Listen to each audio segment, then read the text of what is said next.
Today's open debate gains particular salience given the questions among citizens of member states on the credibility, efficacy, and legitimacy of the Security Council and its decision-making. The underlying reason has been this principal organ's inability to purposefully intervene in raging conflicts across different parts of the globe. This has come at a huge cost to humanity, particularly in the form of unabated human suffering. The need for reforming the Security Council is more pronounced and pressing than ever before.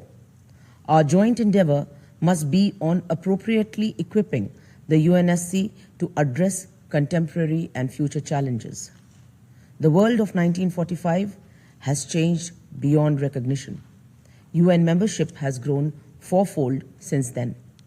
The outcome of one conflict 80 years ago cannot determine the composition, dynamics, approaches, and working methods for perpetuity. This needs to change and must happen at the earliest. India's position on reforms of the Security Council are well known. We seek an expansion in both categories with greater representation for the Global South. This could be achieved only through text-based negotiations with clearly defined milestones and timelines. In this backdrop, I would like to make the following specific points with regard to working methods.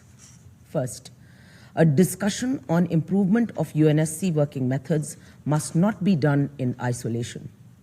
It is an important aspect of the broader umbrella of UNSC reforms and inherently linked to other clusters such as categories of membership, regional representation, and veto, among others. Any reform of the Security Council must account for all these clusters as a whole in order to make it comprehensive, real, and meaningful. Second, it has been more than 80 years, and the rules of procedure of the Security Council continue to be provisional. The provisional nature of these rules also suggests that they could be amended suitably from time to time. Therefore, existing working methods must not be cited as a challenge or obstacle to implement reforms, particularly in terms of expanding the membership. Further, the provisional framework per se also needs corrections. Third, non-permanent members are elected by the wider UN membership through the General Assembly. They shoulder the responsibilities entrusted upon them by other member states. In order to enable the non-permanent members to make meaningful contributions during their respective two-year terms, all Security Council members must enjoy the same set of privileges in terms of access to documents. Access to historical documents must not be the exclusive preserve of a few. Similarly, there must be greater transparency in several ongoing processes of the Security Council. For instance, elected members, and by implication the General Assembly, must have a greater say in crucial aspects such as the election of the UN Secretary General. Another important sphere is peacekeeping. TCCs and PCCs go far beyond the UNSC membership. Therefore, as direct stakeholders, they must be part of the UNSC decision-making architecture pertaining to all key questions of peacekeeping, such as mandates and resources. Fourth, subsidiary bodies serve important functions and enable better implementation of the Security Council mandates. However, these bodies have not been able to deliver optimally in the recent past, primarily due to the delay in finalizing the chairs. As no decision has been taken till date for the current year, India calls on the Security Council to urgently address this issue and finalize the chairs on priority.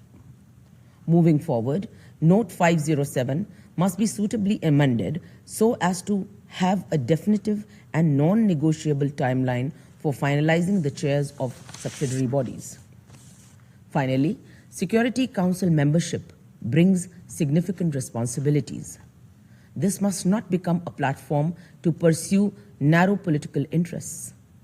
Listing and delisting are a case in point. There must be more transparency and objectivity on this front.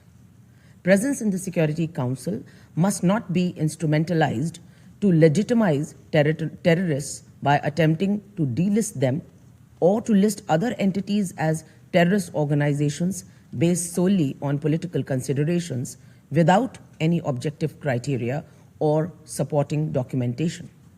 Madam President, in closing, India would like to emphasize that the Security Council requires greater coordination with other principal organs, particularly the UN General Assembly, which remains the most universal and democratic arm of the UN. Institutional mechanisms such as consideration of the UNSC annual report by UNGA must not become a mere procedural formality. Working methods of the Security Council must be reviewed suitably in order to pave the way for closer interaction of the Security Council with other principal organs. Future consideration of the working methods must, therefore, be seen in this light. I thank you, Madam President.